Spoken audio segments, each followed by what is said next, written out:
Miriam, I've got your work up. This is fantastic. I just love that you're shooting your own images. And I love your home built studio too. I think we're always trying to figure out ways to shoot at home, and you can get some really cool results.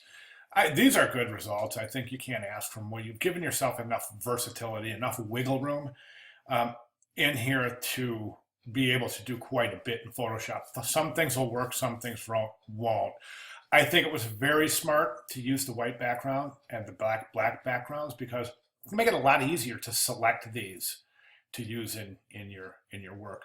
I think, well, I anticipate a problem, but I'm not going to say what it is because I think you're going to come across it yourself, and I think when you do, you'll mention it, and we'll get there. But I think what you've done is fantastic. I'm so glad you're shooting your own images. It's just so advanced, especially in a class like this, how to take your own images, and it's great. It's great, fantastic. Not everybody knows their way around a camera, and a lot of people don't understand light. It seems like you have a pretty good understanding of both.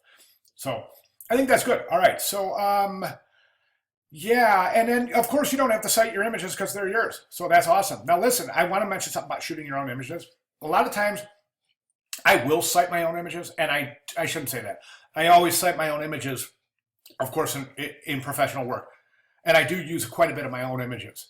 Now, what I do want to say is that, hang on. Okay, sorry. But what I do want to say, I recommend a lot to students to cite yourself as your image source. And the reason being that when this goes in a portfolio, or whenever your work goes in a portfolio, it comes time to show it.